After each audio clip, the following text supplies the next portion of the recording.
Monday morning, January 12, 2026 mga kabarkada. Sa mga naminaw na karon this morning, may butang ni Ate Ami Atupina, labi na ni Ate Lola Hermogenes Manos, no? Alright, this Monday morning mga kabarkada natin pag-isgutan sa tuwang gibuhaton karon this morning. O sa ka ba kabarkada karon tak na sa kabutagon nga abusado sa imuhang lawas.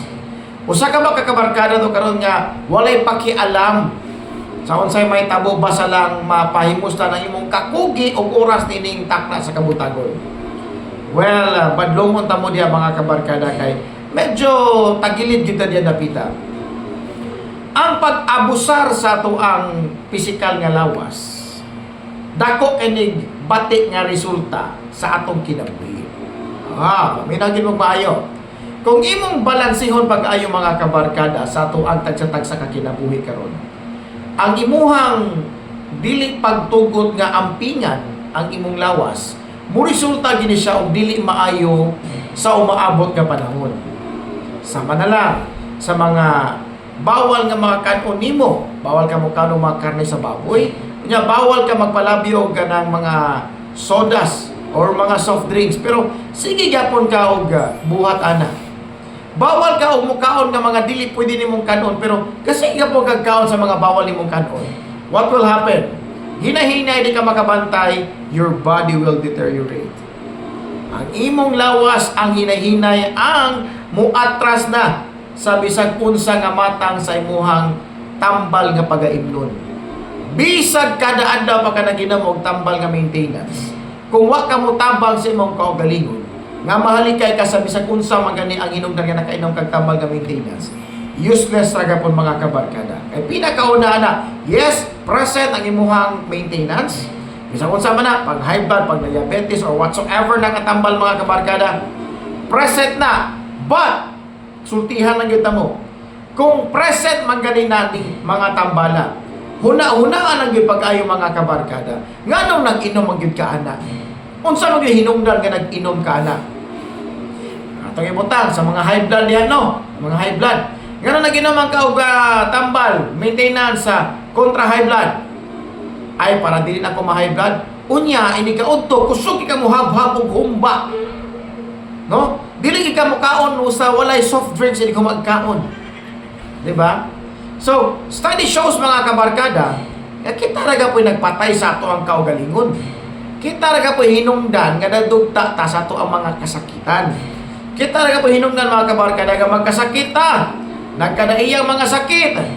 Bisag unsang klase nga sakit mga kabarkada. So sa kinabuhi mo po na ang realidad. Kay bao man ni kadi ay nga bawal sa imuhan ning mga butanga. Nganong permanente man imong ilawog ang imong kaugalingon aning mga butanga. Sama na lang sa mga stress mga kabarkada, sa mga pa-stress ka mga butang sa imong kinabuhi. So unsa man ang stress klase Sergeant Rico? Kadaghan nga mga pa-stress nimo ha. Number 1, ang makapastress sa imuha kaning gitawag nimo og kawan-on sa kwarta. Makapastress man na. Tinuod man na gani koy kaila gani nga maglabad ang uway kwarta. Hilantan og uway kwarta. Tinuod man na. Ikaduha, kaning gitawag na to og imong mga sayop nga mga desisyon nga nahimo nimo long time ago. Makapastress man na nimo. Tinuod man na. Ikatulo, kani worse nga ikatulo ha. Kani mga pagpanglibak nila nimo, pagpanaway nila nimo, makastress man na kung imo nang i-entertain. Busa ayaw na i-entertain. Pasag din ang mga nanglibak nimo diha, pasag din ang mga nangayambi ng mga bakba diha. 2026 na. Stress na gani ka sa imong lawas, stress na gani ka sa imong health. Magpakapin pagapong kag ubang tao nga way labot sa imong kinabuhi. Magpa-stress ra gyapon ka. Sultihan di ka mga kabarkada. Ang tao sa imong kinabuhi kung mupangga gini mo, dili gid na maghatag og stress nimo mga kabarkada. Sama sa og isulti nyo kaganiha. Ang pagkaon nimo og mga butang nga dili pwede, pagkaon og mga karne nga dili pwede sa imong lawas kay mo na sakit, high blood ka o diabetic ka. Ang pagkaon sa mga dili pwede nimong kanon, nagtukmod na sa laktod nga pagkahistorya, naghikog ka og hinay-hinay sa imong kaugalingon. Maora po na sa atong kinabuhi. Kung permanente nimong pasudlon ang stress sa imong utok o kasing-kasing, permanente nimong kontrolon ang mga butang nga dili nimo kontrolado, permanente ka magtanaw sa mga butang nga mga palpak nga dili nimo hatagan nimo kaugalingon og kalinaw, sultihan ikaw, diha ra gyud ka taman, ma-stress gyud ka, motiurok lang kag kalit diha kay na-stress ka kay ni high blood na pud ka. Busa para dili ka high blood, para dili ka ma-stress.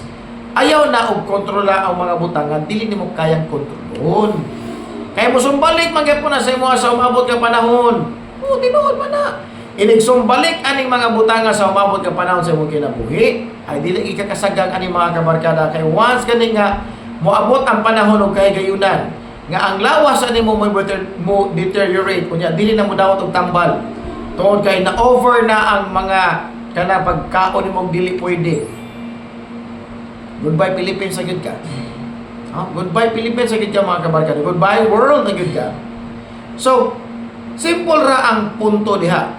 Kibaw man ka nga makadaot nimo, ayaw ka na. Simple as that.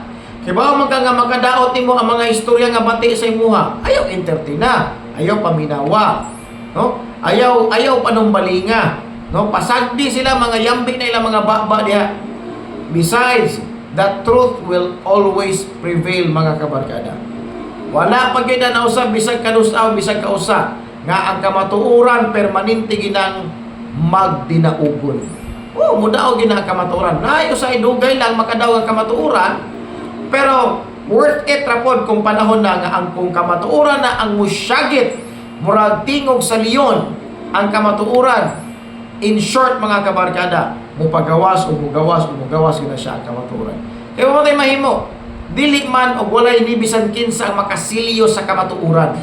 Walay makatago sa kamatuoran mga kabarkada. Ang kamatuoran, bisag kapila pa na nimo tabunan. It takes time, it takes years, months, or pila pa na katuig. But, mugawas gina siya. Mao na siya diya ang realidad mga kabarkada. Busa, kamo this morning, ay mo pagpa-stress. No? Kanang, taas sa kay panahon nga nagpa-stress kasi mong kinabuhi ba? Taas na gud kayo ang panahon nga nagpa-stress ka. Taas sa pagkayang panahon nga nagkabusar ka sa imong lawas.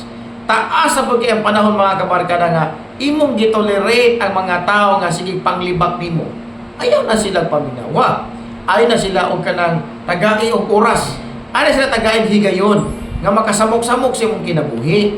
Kay oras kani imo sila tagaan og entertainment or imo silang i-entertain. Ang musod gyud na sa imong utok, musod na sa imong kasing-kasing. Og mao nay poison nga makapawelcome pa nimo daghan pang mga sakit sa kalawasan. Ika nga sa kasabihan nga ang stress mo ay ginikanan sa tanang nagkadaiyang sakit sa kalawasan. Tinuod na. Tinuod na. Ang stress mo ay ginikanan sa tanan nga mga sakit sud sa imong lawas. Unya unsa man, magpa-stress pa ka karon.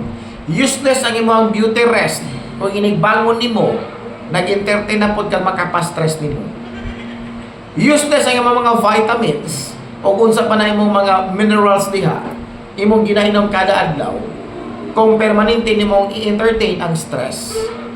Useless ang imong pag-exercise diha this morning kung permanente ra po nimong lawgan ang imong kaugalingon ug mga butang nga makapa-stress nimo ug makadaot sa imo. Hinumdum mi ginapagayo mga kabarkada. Sekreto sa atong mga ninuno sa unang panahon mga kabarkada, hinumdum mi pagayo, dili kaon para mahimo silang magmaluntaron sa ilang kinabuhi. Nga makaedad silang 100 years old, makaedad silang 99 years old, 98 years old, dili ang pagkaon kun dili simple ra gyud kaayo. Matod pa sa ako ang apuhan nga si Olipio Quijano, no? Matod pa nga sekreto na naabtan mo to nako, edad ako 5. No? Naabtan to nako. Matod pa niya. Daw, ang sekreto ra gyud naabot ko ning idara kay mo tanam mo kung ano naabot sa nang idara. Sekreto ra gyud matod pa niya. Likayan ang mga butang nga makalabad sa imong ulo. Mao gyud na ang gisulti sa ako ah.